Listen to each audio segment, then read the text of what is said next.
Assalamualaikum warahmatullahi wabarakatuh. Sebelum dimulai acara ini, bagaimana kita berdoa terlebih dahulu? Berdoa mulai.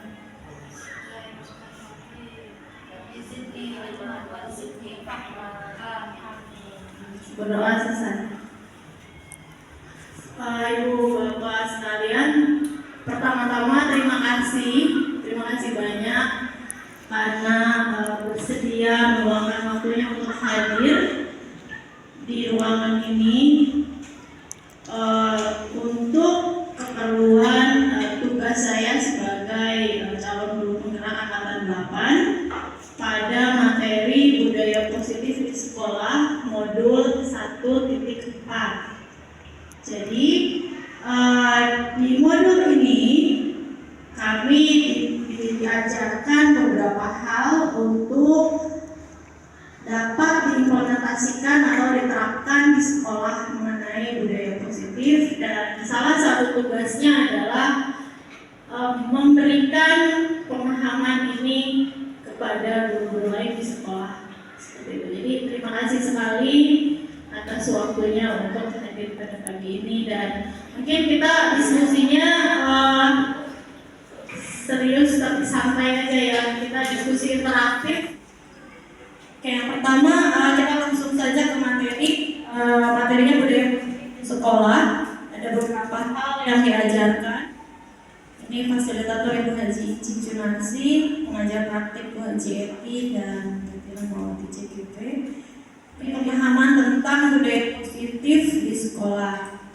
Yang pertama, kami semua dalam pendidikan guru penggerak diberi pemahaman mengenai apa itu disiplin positif. Jadi penerapan budaya positif di sekolah dimulai dengan memberikan pemahaman seperti apa disiplin positif pada anak-anak. Disiplin positif merupakan pendekatan mendidik anak untuk melakukan kontrol diri dan pembentukan kepercayaan diri. Disiplin positif berbeda sama sekali dengan hukuman. Jadi diharapkan penerapan budaya positif ini untuk membentuk disiplin pada anak dengan cara yang positif, yang bukan hukuman. Bagaimana cara menerapkan disiplin positif? Yang pertama adalah disiplin positif diterapkan sejak dini. Yang kedua, diskusikan setiap aturan dan kesepakatan yang dibuat. Yang ketiga, berikan konsekuensi logis. Yang keempat, bersikap tegas, bukan marah. Di dalam materi juga kami diberikan beberapa pemahaman dari ahli. Yang pertama, Dr. William Glasser dalam teori kontrol atau kontrol teori. Ada 5 kebutuhan dasar menurut Dr. William Glasser. Yang pertama adalah bertahan hidup, kasih sayang, penguasaan, kebebasan, dan kesenangan. Jadi 5 kebutuhan dasar manusia ini ada pada setiap manusia, bukan hanya siswa. Mungkin kita sebagai guru gitu ya, semuanya kita memiliki kebutuhan yang kalau salah satu dari 5 ini tidak terpenuhi, maka akan keluar sebagai yang salah. Betul ya? Kita mungkin sebagai guru, apalagi guru yang sudah lama mengajar, paham ini. Misalnya bertahan hidup itu contohnya kebutuhan biologis termasuk ya, tapi di sini biologis bukan dalam artian dewasa, tapi biologis termasuk makan dan minum. Jadi misalnya ada anak di kelas kita yang males-malesan, ngantuk misalnya, nah itu ketika ditelusuri ternyata belum sarapan, berarti ada satu kebutuhan dia yang tidak terpenuhi sehingga dia tidak bisa mengikuti aturan gitu ya. Mungkin itu yang paling sederhana, lapar gitu ya, lapar menimbulkan orang malas, ngantuk gitu. Kemudian anak yang kurang kasih sayang dari orang tuanya, cenderung caper ya, cari perhatian. Kita seringlah mungkin setiap tahun menghadapi anak-anak yang seperti ini di sekolah. yang cari perhatian dengan cara-cara yang aneh kadang. Jadi setelah ditelusuri ternyata memang keluarganya broken home gitu ya, bapaknya di mana, ibunya di mana. Nah, selain dua itu ada kebutuhan penguasaan. Jadi si anak merasa dia bisa menguasai keadaan atau situasi, gitu ya. Itu salah satu yang disebut oleh William Glasser kebutuhan dasar manusia. Jadi ada satu kebanggaan ketika dia bisa menguasai hal tertentu. Jadi misalnya dia diakui kemampuannya, gitu ya. Misalnya dia bisa pandai dalam satu pelajaran, kemudian diapresiasi, wah kamu pintar nak. Nah itu kebutuhan dia terpenuhi. Jadi oh ya saya menguasai hal ini, gitu ya. Atau bukan hanya dalam pelajaran, misalnya dalam penguasaan dengan teman-teman, dia berpengaruh di situ, gitu ya. Dia jadi satu anak yang didengar oleh teman-temannya, dan itu masuknya ke penguasaan. Kemudian kebebasan, kesenangan, ini agak mirip-mirip. Jadi kalau anak yang di kelasnya itu bosen, tidak mengikuti pelajaran dengan baik, berarti ada kebutuhan dia yang tidak tercukupi, yaitu kebebasan dan kesenangan. Menurut Glasser, yang selama ini kita lakukan kepada murid, kontrolnya atau bukan hanya kepada murid ya, ini dari orang dewasa kepada anak kecil, itu adalah sebuah ilusi. Ilusi itu bayangan. Jadi selama ini yang melekat di dalam pikiran orang dewasa itu adalah guru mengontrol murid, kemudian guru apabila memberikan penguatan positif, efektif dan bermanfaat. Jadi misalnya kalau anak diberi penghargaan, gitu ya, reward, itu juga berpikir orang dewasa memiliki hak untuk memaksa. Jadi terus terang ya, banyak hal dalam materi ini yang membuat saya juga terkejut karena ternyata nggak boleh seperti ini, ternyata salah gitu. Jadi materi-materi yang dalam CGP ini yang diimplementasikan dalam kurikulum merdeka mengutip pada teori-teori yang tidak boleh orang dewasa itu memaksa, gitu ya, memaksakan kehendak pada anak. Jadi kontrol-kontrol yang kita miliki selama ini yang kita terapkan mungkin bukan hanya di sekolah, mungkin di rumah sebagai orang tua kepada anaknya, itu ternyata kontrol yang menurut William Glasser itu ilusi, gitu. Jadi yang seharusnya, yang secara ideal tidak dilakukan, gitu ya. Nah ini menurut Glasser lagi, posisi kontrol guru itu ada 5. Yang pertama adalah menghukum, kemudian yang kedua membuat kesan bersalah, yang ketiga teman, yang keempat pemantau, dan yang kelima manajer. Yang paling sering saya lakukan sebagai guru selama ini adalah menghukum dan membuat kesan bersalah ya. Yang mereka itu adalah tingkatan yang paling bawah dari posisi kontrol guru menurut William Glasser.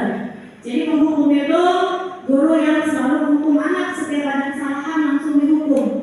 Hukuman itu beda dengan konsekuensi. Jadi kalau hukuman itu tidak dibuat kesepakatan.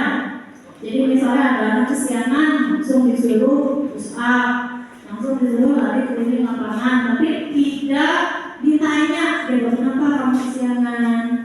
Itu guru yang posisi penghukum. Kemudian guru membuat kesan bersalah, menurut teorinya ini malah lebih kurang baik daripada penghukum karena menimbulkan kondisi mental anak yang jelek gitu. Jadi si anak itu merasa rendah diri.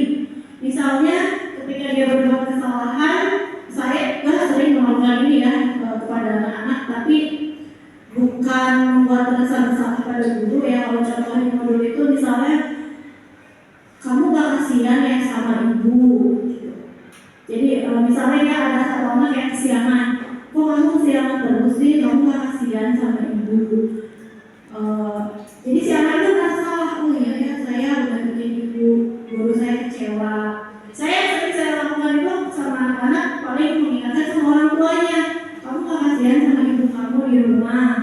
Dan ternyata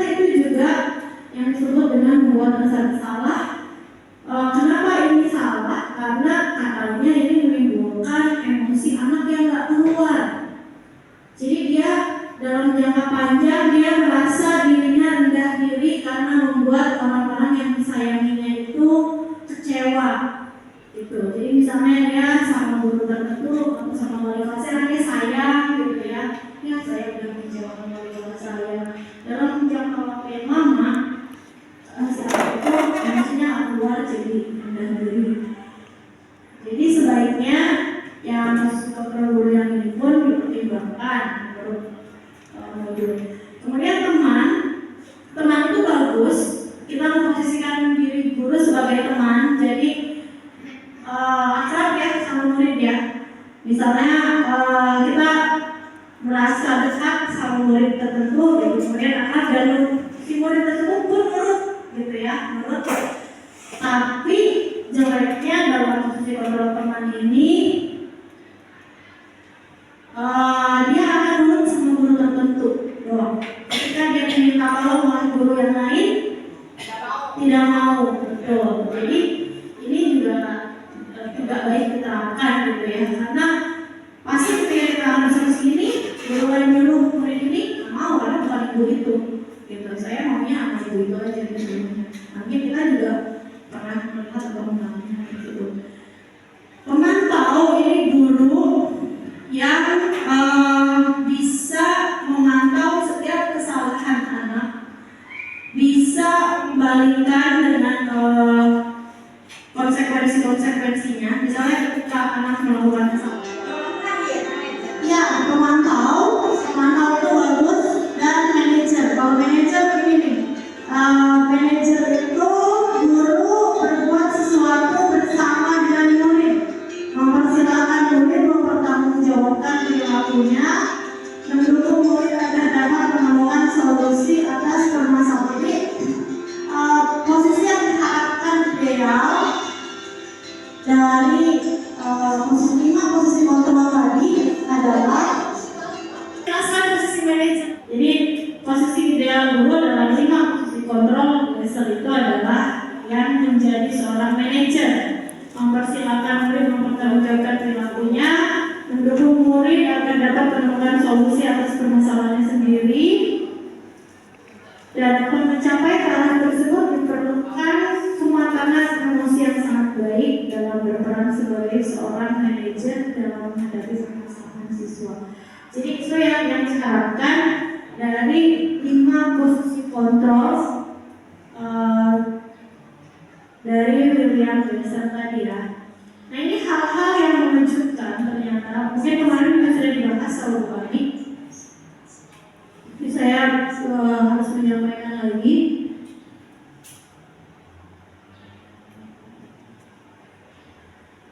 Nah ini ada teori motivasi. Ini juga modul ini banyak mengutip dari para ahli dari luar ya. Dari Wilson dalam bukunya School Discipline menyatakan 3 perilaku motivasi manusia. Jadi kita semua bukan cuma anak-anak, kita memiliki motivasi ketika melakukan satu hal. Yang pertama untuk menghindari ketidaknyamanan atau lingkungan. Yang kedua untuk mendapatkan imbalan atau penghargaan dari orang lain. Dan yang ketiga untuk menjadi orang yang kita inginkan dan menghargai diri sendiri dengan nilai-nilai yang mereka percaya. Nah ini tugas kita semua adalah untuk menumbuhkan motivasi intrinsik anak yang ketiga, bukan yang pertama dan yang kedua. Yang pertama kita semua misalnya datang ke sekolah pagi agar tidak dihukum, gitu ya. Itu motivasi yang ternyata motivasi eksternal yang salah. Kemudian kita semua berbuat misalnya rajin di sekolah, mengejar PEK untuk mendapatkan imbalan atau penghargaan. Itu adalah motivasi eksternal yang katanya juga salah. Nah yang betul yang ketiga. Yang ketiga ini motivasi internal yang harus kita tumbuhkan. Jadi si anak itu harus memiliki motivasi dari dalam hidupnya untuk menghargai dirinya sendiri dengan nilai-nilai yang mereka. Nah kemudian ini yang salah lagi gitu. Jadi selama ini ternyata banyak sekali kesalahan yang saya buat menjadi guru ya. Katanya hukuman dan penghargaan itu juga salah. Ini mengutip dari teorinya Alfie Kohn dari bukunya Punish by Rewards. Jadi ini ahli-ahli dari luar ya yang diambil teorinya oleh modul ini gitu. Menurut Alfie Kohn,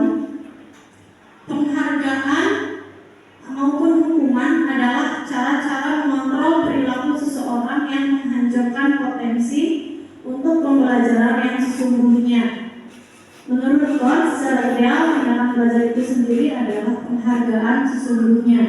Bahkan Alfikon ini mengeluarkan statement atau quote yang cukup mengejutkan, yang adalah dihukum oleh penghargaan.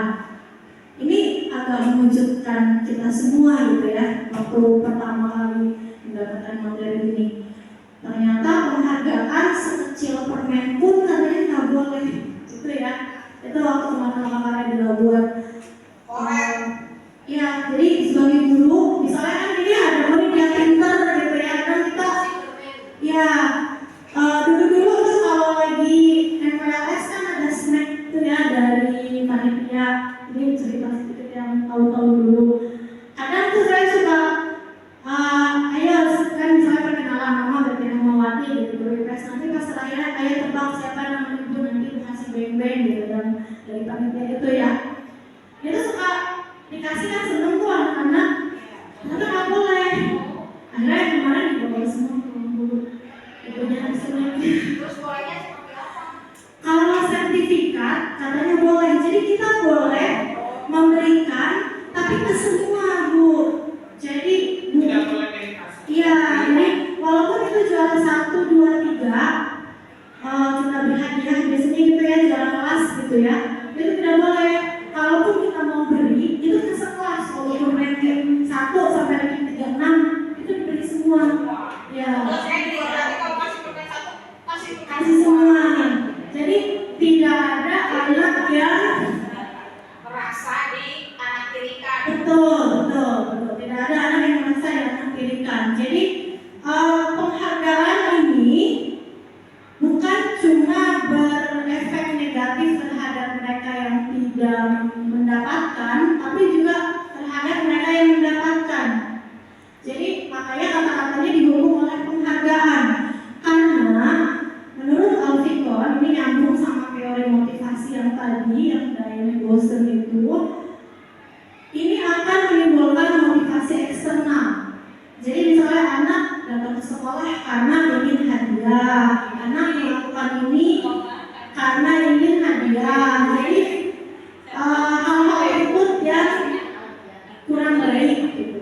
Bahkan ada beberapa hal yang untuk yang mendapatkan penghargaan itu berpengaruh jangka panjang, tidak efektif, merusak hubungan, mengurangi ketepatan, menurunkan kualitas, mengurangi kreativitas, menghukum mereka yang tidak mendapatkan ranking, dan mematikan motivasi intrinsik seorang anak. Jadi kalau contoh di modul yang sudah saya ceritakan di slide ini ya, masih ingat yang poin terakhir nih yang mematikan motivasi intrinsik.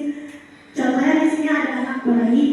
Anak bayi itu dia baru bisa belajar sesuatu hal yang tadinya dia nggak bisa. Misalnya meraih makanan gitu ya. Jadi dia ada satu makanan, terus dia merangkak, dia ambil dengan usaha dia sendiri. Dan ketika dia berhasil, itu dia senang kelihatan dari matanya berbinar-binar karena dia dapat meraih itu dari usaha dia sendiri. Ketika si orang tua memberikan tepuk tangan, hadiah, penghargaan, itu hilang motivasi intrinsik dari dalam dianya. Padahal tadinya dia memang meraih itu karena keinginan dia sendiri dan dia senang, terus saya bisa. Ketika dikasih hadiah, itu semata-mata dia melakukan itu lagi mengharapkan imbalan hadiah, jadi intrinsiknya yang hilang. Menurut saya teori ini, jadi yang berharga dari seorang anak itu motivasi intrinsik. Nah ini dua materi terakhir yang harusnya. Yang pertama, keyakinan kelas. Bagaimana cara kita untuk mewujudkan hal-hal yang tadi dibahas di awal ya, dari positif, motivasi intrinsik, posisi kontrol guru sebagai manajer. Caranya secara teknis kami semua diajari gitu ya untuk membuat keyakinan kelas. Keyakinan kelas berbeda dengan peraturan kelas. Peraturan kelas dibuat oleh guru untuk ditaati siswa. Keyakinan kelas dibuat bersama-sama. Keyakinan kelas bersifat lebih abstrak daripada peraturan yang lebih rinci dan konkret. Keyakinan kelas berupa pernyataan-pernyataan universal. Keyakinan kelas dibuat dibuat dalam bentuk kalimat positif. Keyakinan kelas tidak terlalu banyak sehingga mudah diingat dan dipahami. Keyakinan kelas sebagai sesuatu yang dapat diterapkan di lingkungan tersebut. Semua warga kelas hendaknya berkontribusi dan keyakinan kelas harus bisa ditinjau kembali beberapa waktu. Ini contohnya. Ini contoh keyakinan kelas.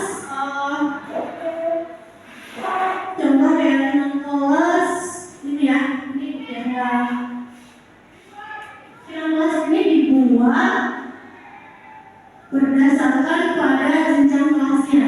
Kalimatnya juga dibuat sesuai dengan yang mudah dipahami anak-anak.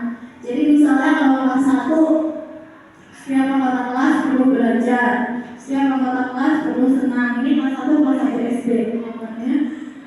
Jadi kalimat-kalimat yang anak-anak paham. Kalau kelas 5 selalu bersikap positif, senantiasa menjadi diri terbaik. Kalau ini ditaruh kelas 1 kan mungkin kelas 1 belum paham ya maksudnya menjadi diri terbaik apa. Jadi disederhanakan sesuai dengan jenjang kelas yang harus ajar. Kemudian kalau yang kelas 7, nah kelas 7 ini sudah ada payung ininya, nilai kebajikannya. Jadi kita juga diberitahu anak-anak nilai kebajikan yang harus kita punya apa saja. Kemudian kita buat sebagai payung ini mungkin untuk kelas yang lebih tinggi tingkatannya, SMP misalnya. Nah ini nilai kebajikannya sebagai payung dari keyakinan kelas. Nilai kebajikan universal itu meliputi keadilan, tanggung jawab, kejujuran, bersyukur, berbaik hati, berprinsip, integritas, kasih sayang, rajin, komitmen, percaya diri, dan lain-lain. Ini kembali lagi ke keyakinan kelas karena ini sebagai hal yang teknis yang mungkin di awal tahun pelajaran kita bisa buat bersama-sama anak-anak. Bedanya dengan peraturan kelas, peraturan ini pertama karena ini melibatkan seluruh warga kelas ya, ini semacam kontrak dengan anak-anak. Jadi kita minta pendapat. Jadi kita dengan anak-anak kelas misalnya sebagai wali kelas, kalian ingin kelas yang seperti apa sih? Gitu ya. Misalnya anak jawab, saya pengen kelas yang nggak ada yang bully bu, saya pengen kelas yang nggak berisik bu, saya pengen kelas yang bersih bu. Yaudah yuk tulis pendapatnya. Mereka bisa sudah tulis di kertas post-it atau di papan tulis. Nanti kita gabungkan yang sama-sama. Sebelumnya itu jadi peraturan dulu ya, karena pasti kata-katanya itu dilarang berisik, dilarang mencontek, jangan membuli. Nah dalam keyakinan kelas itu tidak boleh menggunakan kata-kata yang negatif. Jadi nanti bersama dulu sebagai mentornya kita di kelas, yuk kita rubah kata-katanya, jangan yang negatif. Misalnya dilarang mencontek berarti harus jujur. Kemudian dilarang membuli berarti harus saling menghormati gitu. Jadi ya keyakinan kelas itu dari kalimatnya mencerminkan kalimat-kalimat yang positif karena untuk diyakini bersama gitu. Nanti setelah mendapatkan kalimatnya bersama anak-anak, ini kelas harus dibuat sama anak-anak warga kelasnya karena keyakinan kelas bukan dari guru. Kalau dari guru kita kasih peraturan, kalian kelas 8A misalnya nggak boleh berisik, nggak boleh ini, itu peraturan. Ini keyakinan. Jadi setelah kita mendapatkan kata-kata dari anak-anak, kita buat seperti ini dan ditempel di karton, dibuat nanti ditempel di kelas. Judulnya keyakinan kelas 8A misalnya, keyakinan kelas 8B. Bisa beda-beda tergantung dari kebutuhan kelas tersebut. Mungkin aja di kelas yang A inginnya tidak berbuli, mungkin di kelas yang B nggak kepikiran dulu, mungkin mereka terlihat. Apa bedanya dengan kontrak belajar? Kalau saya biasanya saya membuat kontrak belajar yang mereka yang menentukan dengan kita ya. Setelah itu mereka tulis tanda tangan di kelas. Nggak saya pajak memang, tapi saya kumpulkan gitu. Nah sama apa ya? Jadi ini hanya beda judul saja. Beda judul saja, sama dengan kontrak kelas. Jadi istilah lainnya ini adalah sama dengan kontrak kelas. Jadi ini kontrak dengan anak-anak dan ditandatangani benar Bu Haji. Dan ditandatangani setelah beres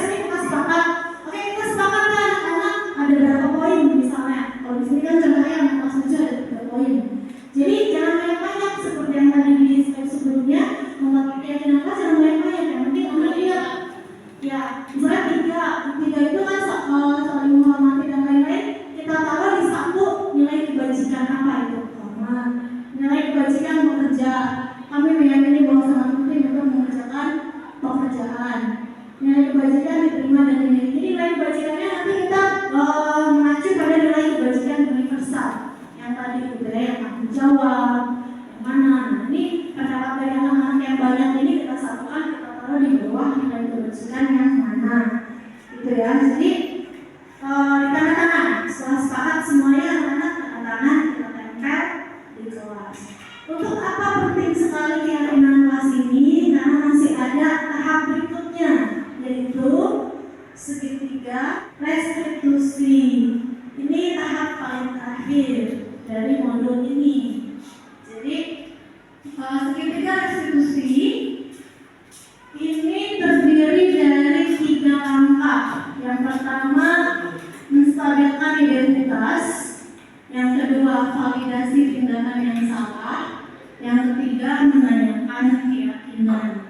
Jadi di dalam budaya positif, seorang guru setelah meyakini tadi hal-hal yang disiplin positif, motivasi intrinsik, peran kontrol guru sebagai manajer, itu ketika menghadapi permasalahan siswa harus seperti ini, menerapkan 3. Jadi ada contohnya ya, ada video saya sama anak sedang melakukan segitiga restitusi. Ini yang kemarin dilakukan dengan anak-anak kelas saya, gitu ya, yang termasuk dalam implementasi belajar budaya positif ini. Saya pernah melakukan konseling dan diskusi dengan wali murid untuk mengetahui kebutuhan dasar siswa. Jadi yang tadi kita belajar kebutuhan dasar siswa, ketika mereka ada permasalahan, ditanya konseling ada masalahnya apa sih, sampai kemudian nggak main sendirian. Ini anak-anak kemarin. Kemudian saya juga berdiskusi dengan orang tua murid terkait permasalahan siswa untuk mengetahui kebutuhan dasarnya. Bukan hanya dengan si anak ya, karena mungkin kebutuhan dasar ini kan menyangkut dengan keluarga. Jadi sebagai wali kelas atau guru, kita harus selalu ngobrol dengan orang tua. Kemudian penerapan proses kontrol sebagai teman, gitu. Kadang-kadang berperan sebagai teman, gitu ya. Ini beberapa contohnya ketika melakukan futsal putra-putri antar kelas. Kemudian ini kita buka puasa bersama untuk kemarin di rumah salah satu siswa. Ini video membuat keyakinan kelas yang suaranya dihilangkan, hanya ada ringannya saja. Kelas berapa itu? Kelas 8 itu. Kalau kelas 9 itu hilang pasangan. Tergantung kebutuhannya ya, tergantung kebutuhan dari. Kelas 9 Ya. banyak pasangan. Ya, jadi yang pasti itu harus disepakati sama anak-anak. Dan 5 itu kelas 9 orang. Terus 9B. Untuk kelas 9B, bagaimana kalau kita buat tidak boleh berpacaran? Setuju ya? Jadi itu harus disetujui anak-anak, karena kalau tidak, kita kembali ke keyakinan kelas itu susah nanti. Aku gak bisa hidup tanpa cinta.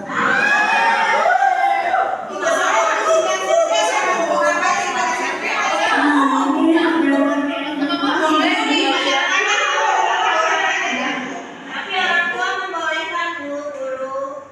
Iya gimana dulu? Kalau di sekolah, karena ini keyakinan kelas berarti berlakunya di sekolah. Kelas. Nah, kalau maksudnya kalau di luar kelas, di luar sekolah, Pasti bersatu itu. nah ini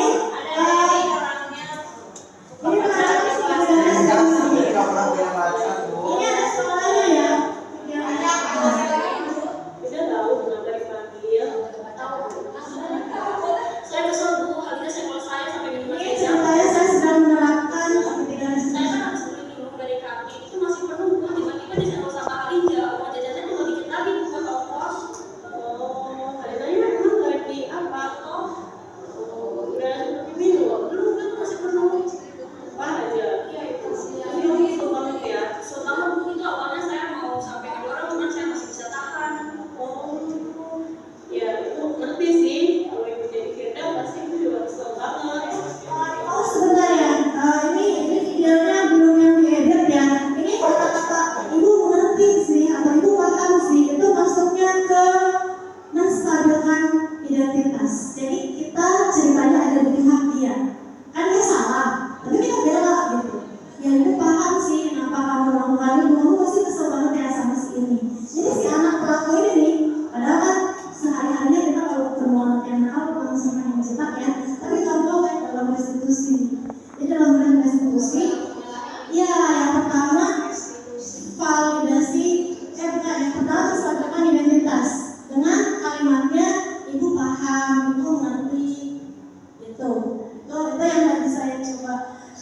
Firda itu yang pertama ya. Beri minum, senggol, jatuh. Tapi apa yang kita lakukan ke Haliza? Saya marah-marah Bu ke Haliza itu saya kasih kata-kata kasar itu Haliza sampai dia nangis Bu. Tapi tidak melakukan lebih jauh dari itu. Enggak. Karena saya pengen banget Bu mendorong Haliza, pengen banget Bu mendorong. Cuman masih bisa tidak tahan. Jadi tidak sampai melakukan tindakan dorong ya. Itu sama dengan gurunya ya kalau saya Apa ya?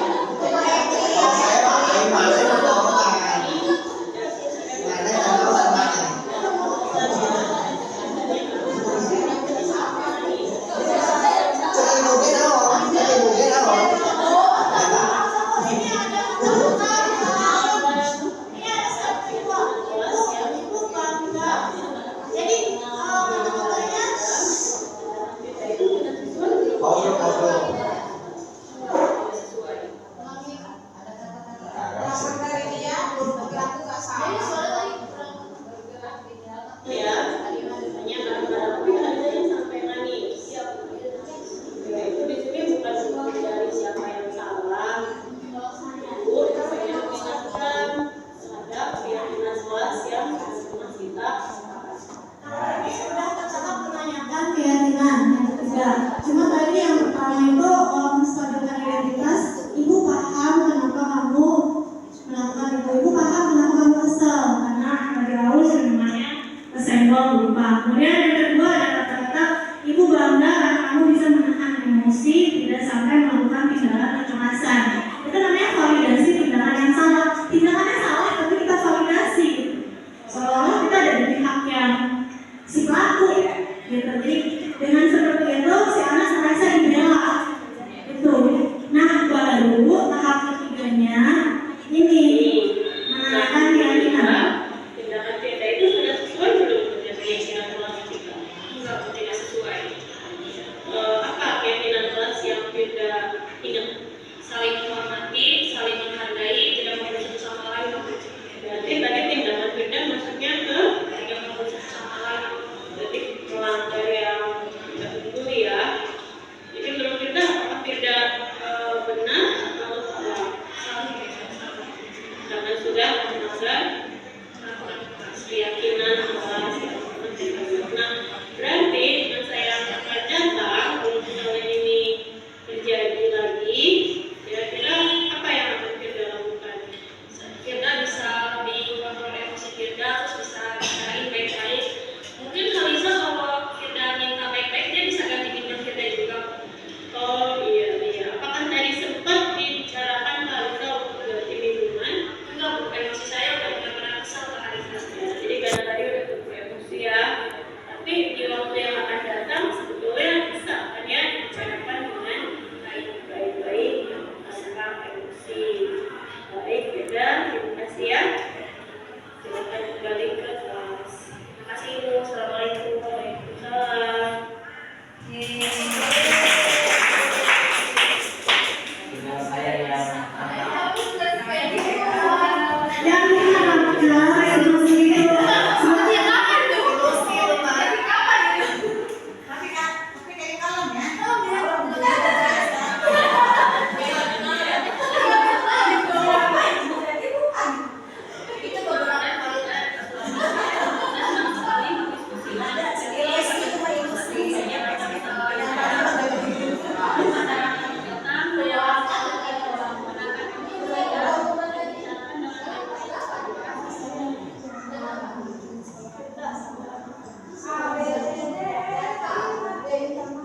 Tapi kan ada Ya, jadi restitusi contohnya seperti tadi, itu juga aktivitas tugas. Jadi kita yang pertama menstabilkan identitas, kemudian validasi tindakan yang salah, dan menanyakan keyakinan. Makanya di sini kenapa keyakinan itu penting dan harus ada supaya setiap kesalahan anak itu kita kembalikan ke keyakinan kelas. Jadi setiap orang melakukan kesalahan atau pelanggaran, tahap terakhirnya itu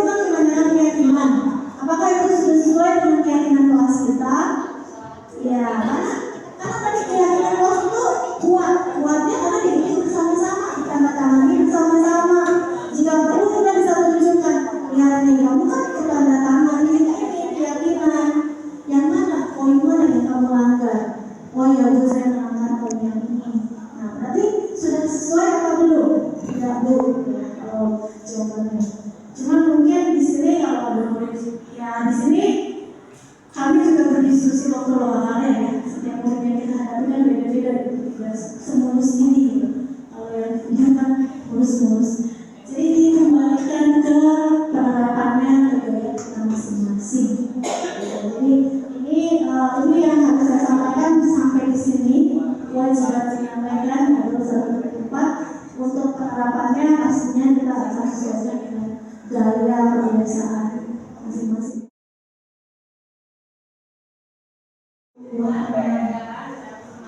Saya rasa tidak semua penghargaan itu nggak boleh.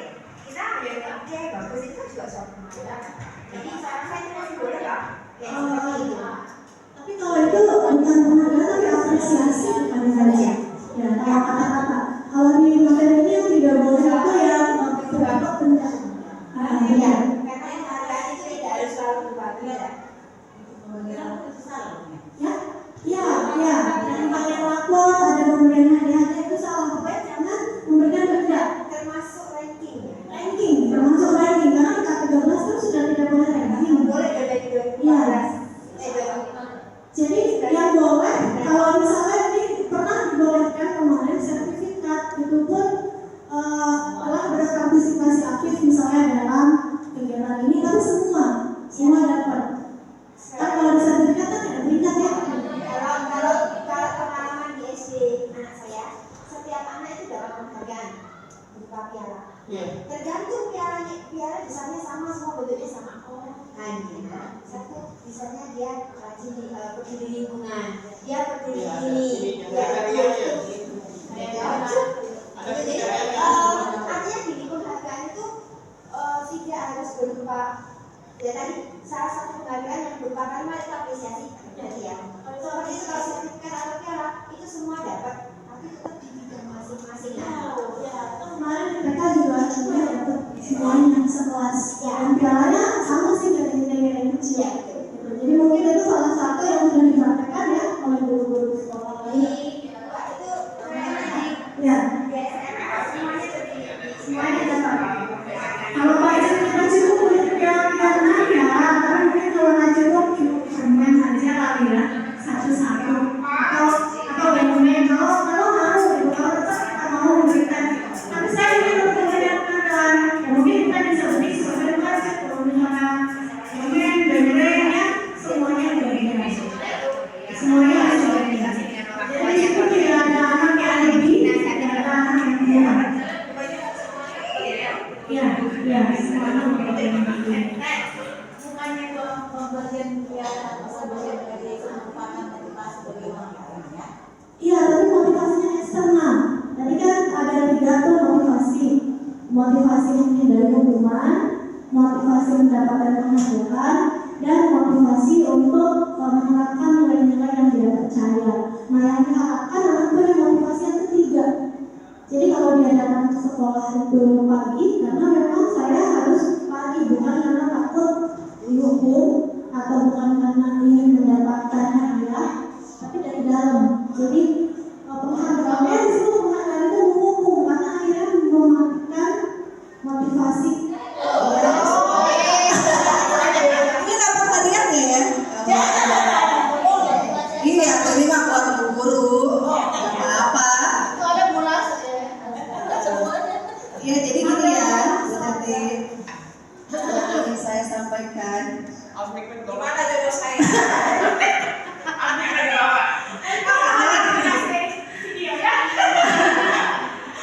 Jadi pada kenyataannya kan anak membuat kesalahan itu sering berulang. Apalagi kalau kesabaran kita setipis tisu gitu kan. Nah, itu lagi kan harus yang restitusi aja kan penanganannya. Nah, kalau dia sudah sampai beberapa kali gitu melakukan kesalahan, terus kan ada kerja yang biasa suka Bu Ami bikin surat perjanjian itu gimana? Nah, apakah masih boleh apa gimana kan? Kalau mungkin kita nasihatin ya setiap saat juga saya kalau belajar itu dari 60 menit belajarnya cuma 20 menit, 40 menitnya nasihatin. Tapi tetap aja besok lagi, itu lagi.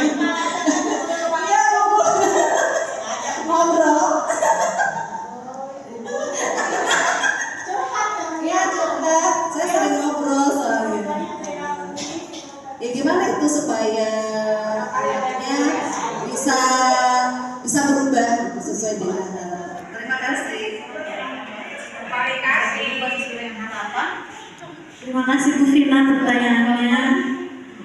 Jadi tadi sebelum dimulai kegiatan ini kita berdiskusi ya, saya Bu Haji sama Bu Bunda tentang sanksi gitu ya. Dan tadi juga ada Bapak Ketua.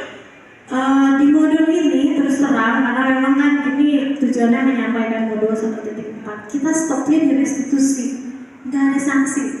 Jadi contoh-contoh yang diberikan pun video-video ilustrasi yang diberikan itu semuanya mulus kayak Firda tadi. Jadi ketika ditanya langsung sadar. Kamu sadar kesalahan kamu? Iya. Kamu di masa depan mau mengulangi? Tidak gitu ya. Karena yang ada video ilustrasi ya. Tapi dalam kenyataannya pasti yakin tidak semulus itu ya. Pengalaman kita membuktikan gitu ya.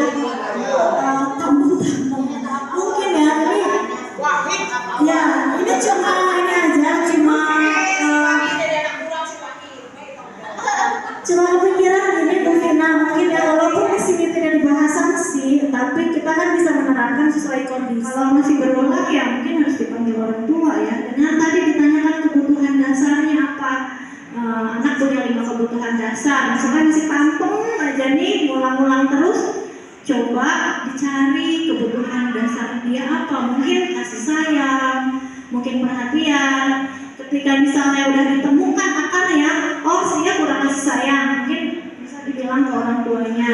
Itu kalau kita udah berusaha sampai situ masih tidak ada perubahannya, gimana Bu? Serahkan ke Allah SWT. Pemberian suatu hadiah itu atau suatu apa namanya tuh reward itu kan merupakan motivasi bagi orang-orang yang belum pernah mendapatkan hadiah atau untuk memotivasi mereka untuk berlomba untuk menjadi terbaik. Seperti itu maksud saya. Kasih hadiah semuanya, jangan bilang-bilang kasih hadiahnya. Ya Bu, tapi tadi sebelumnya saya bilang itu motivasinya eksternal.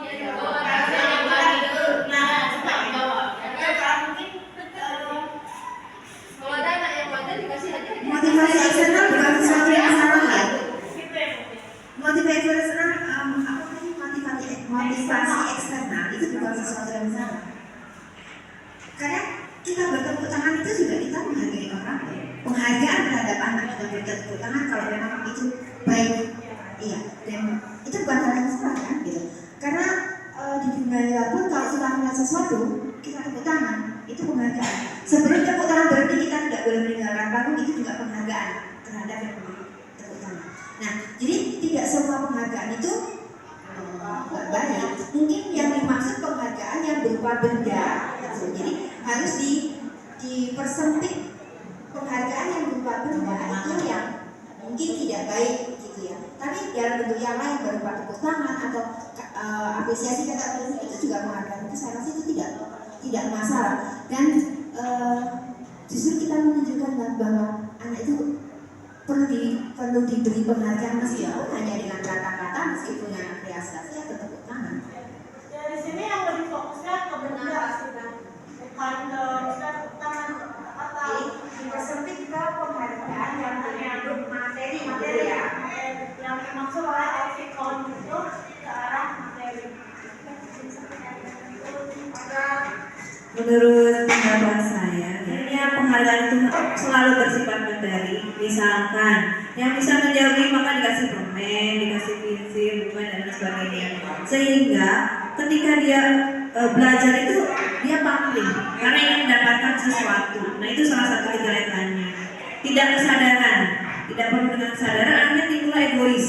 Saya belajar terus ingin dapat hadiah sebanyak mungkin, tidak memberikan kesempatan kepada teman-teman yang lainnya. Barangkali itu sisi negatifnya. Ada pula yang sekarang saya sering lihat itu adalah bentuk penghargaan dari gurunya berupa misalkan seperti TK aja ya. Dari hasil pekerjaannya kita kan biasanya paraf tanda tangan dengan nilai ABCD atau sampel pakai sampel, ada kata-kata motivasi di situ sehingga itu bangga, oh ternyata stempel saya warnanya merah, ada yang biru, ada yang ungu, kan menarik ya. Dengan mendapatkan banyak sampel keberhasilan dan kata-kata yang bijak, maka itu pun adalah sebuah motivasi yang tidak mengharapkan materi tadi, tidak ketergantungan. Jadi niat belajar itu dengan ikhlas. Terima kasih. ajaran Rasulullah, balik lagi kita ya, menurut ajaran Islam, karena memang sebaik-baiknya akal itu adalah Rasulullah ya. Jadi Rasulullah itu dalam mendidik anaknya ya, bahkan sampai ke masyarakat pun itu memang contoh yang luar biasa. Jadi ketika mendidik anak pun kita harus banyak mencontoh dari Rasulullah ya. Jadi dalam Islam itu ada targhib, ada tarhib. Targhib itu memberikan penghargaan berupa motivasi biar mereka anak kita ini termotivasi dengan penghargaan itu. Contoh ketika kita mengajarkan anak yang tadinya tidak mau sholat, terus yang kecil, ayo deh sholat nanti mama kasih ini loh, nanti kita ke ini loh. Nah itu suatu penghargaan bagi anak. Mungkin untuk anak PAUD dengan anak usia ini masih berlaku, gitu ya. Karena mereka masih butuh rangsangan untuk melakukan hal yang kebaikan. Kemudian kalau tarhib mereka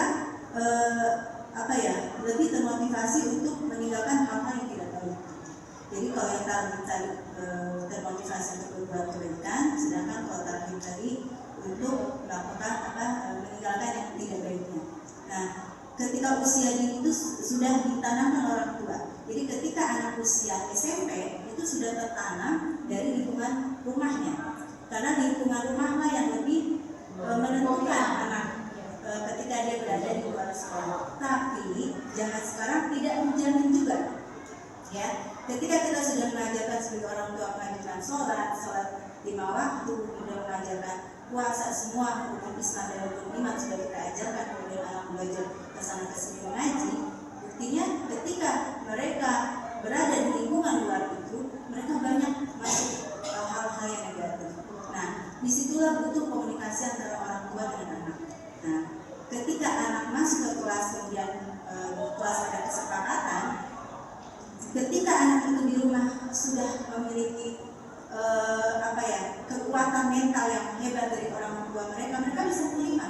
Tapi ketika yang kita hadapi anak-anak yang tidak punya mental yang diberikan orang tua yang tidak ada, ya, bahkan kita lihat banyak yang punya permasalahan ini justru anak-anak yang orang tuanya kerja, bahkan orang tuanya menitipkan anaknya ke neneknya atau ke pamannya atau siapalah gitu ya. Nah, kebanyakan terjadi seperti itu. Nah, disinilah kesepakatan yang kebanyakan dilanggar oleh anak-anak yang seperti ini. Kenapa bisa begitu? Karena mereka tidak punya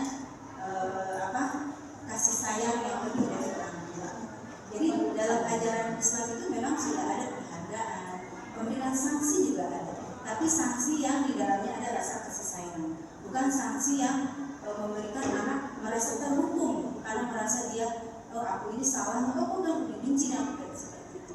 Jadi sanksi dengan rasa kasih sayang, penghargaan dengan rasa kasih sayang. Ketika anak diberikan penghargaan oleh kita, nah kita memberikan kalimat ini sebagai tanda bahwa kamu bisa. Dan kata bisa itu bukan berarti untuk merasa sombong dia, tetapi menunjukkan rasa semangat. Inilah penghargaan yang saya dapat dari hasil jerih payah saya. Oke, itu saja.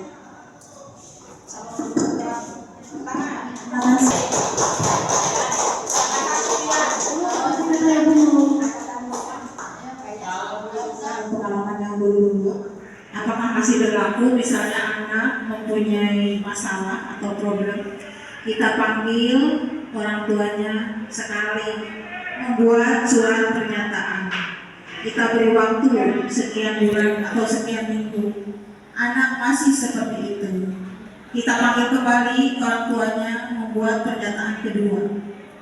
Kita beri kesempatan sambil sering diberi nasihat, dikunjungi rumahnya, ngobrol dengan orang tuanya, pendekatan ke anaknya secara intensif ya.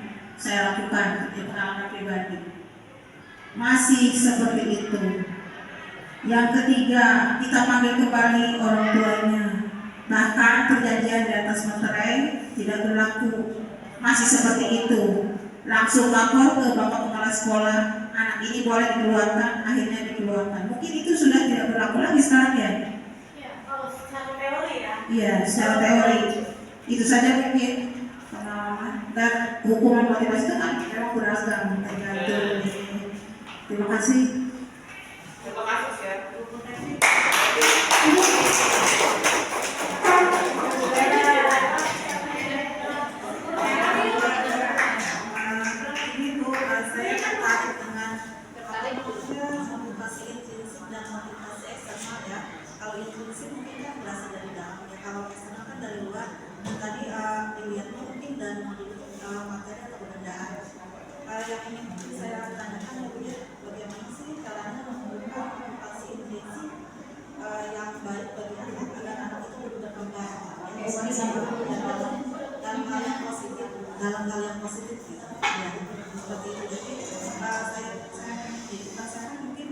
situ menekankan materinya ya, tapi kalau seandainya intrinsik itu kan sebenarnya hal-hal yang lebih baik juga gitu, maksudnya yang lebih mendasar juga gitu ya. Nah itu saja, kasih sebelumnya. Terima kasih.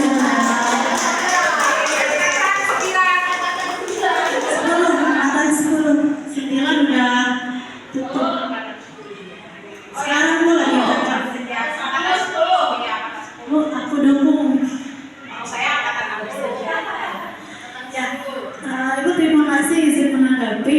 Yang pertama dari Bu Neng ya, ingin kita tanggapi sedikit yang tadi apa? Kalau dari Bunda nggak usah ditanggapi ya. Terima kasih masukannya.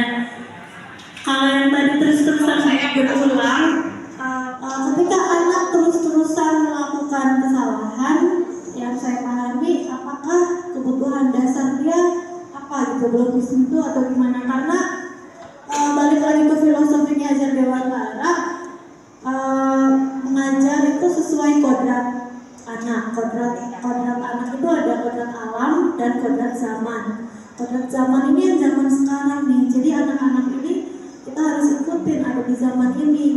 Mau kita yang dari produk lama gitu ya harus mengikuti dan memahami kebutuhan dasarnya yang mungkin beda ya. Kebutuhan dasar anak zaman sekarang sama anak zaman dulu pasti beda. Kebutuhan dasar anak zaman sekarang pasti botak. Nah, dari teori Ajar Dewantara kita harus mengikuti ke situ dulu, ke kodrat zaman, kemudian ke kebutuhan dasar. Oh,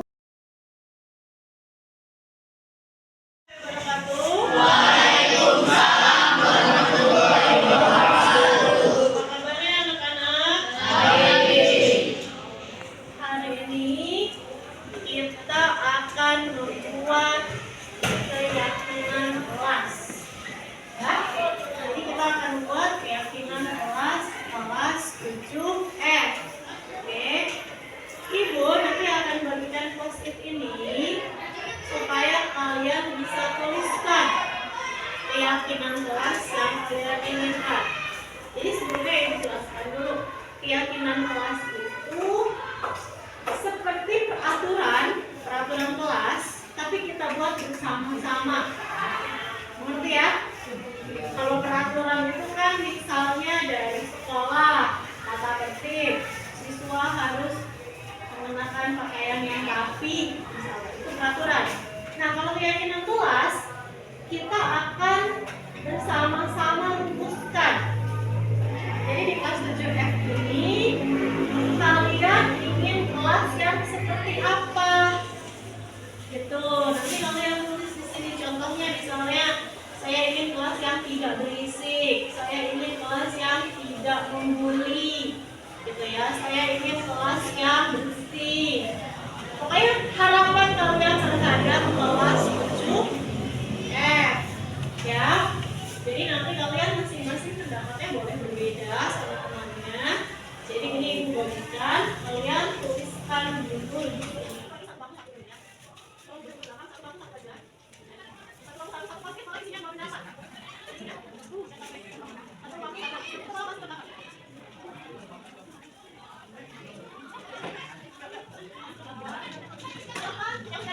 Langsung ditulis harapannya ingin seperti apa.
mudah-mudahan teman-teman yang lainnya bisa menyimak, kemudian mempraktekkan, mengaplikasikan dalam kegiatan sekolah di sehari-hari. Dan kami berharap dengan adanya guru-guru yang masuk guru penggerak, di tahun ini juga bisa bertambah sehingga kualitas mutu pendidikan di sekolah kami semakin meningkat, semakin baik, dan pada akhirnya SMP 1 Pandeglang semakin berjaya. Terima kasih. Wassalamualaikum warahmatullahi wabarakatuh.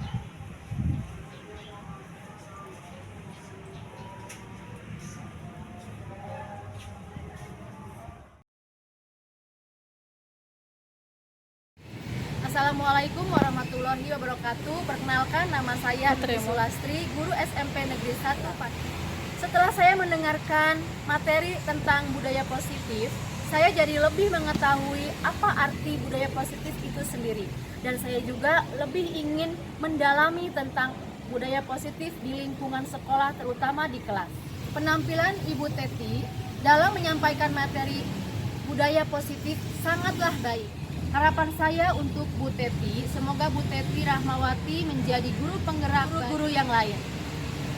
Terima kasih. Assalamualaikum warahmatullahi wabarakatuh. Assalamualaikum warahmatullahi wabarakatuh. Nama saya Ira Fatria Ulfa, guru di SMP Negeri 1 Pelang. Setelah saya menyimak pemaparan materi tentang budaya positif yang disampaikan oleh Bu Teti, saya merasa menjadi memiliki bekal untuk mengimplementasikan budaya positif tersebut di sekolah dan menambah pengetahuan kami tentang budaya positif sebagai guru supaya bisa diterapkan untuk anak-anak kami, siswa-siswa kami di SMP Negeri 1 Pandeglang. Adapun pemaparan yang sudah disampaikan oleh Bu Teti sudah cukup baik sehingga kami bisa memahami, bisa mengambil ilmu dari beliau. Mudah-mudahan bisa diimplementasikan di sekolah ini. Harapannya mudah-mudahan Ibu Teti bisa menjadi guru penggerak yang lebih baik lagi, bisa menjadi role model buat kami dan menyampaikan ilmu-ilmunya kepada kami sehingga kami bisa memperbaiki diri sebagai tenaga pendidik di sekolah ini. Demikian, Assalamualaikum warahmatullahi wabarakatuh.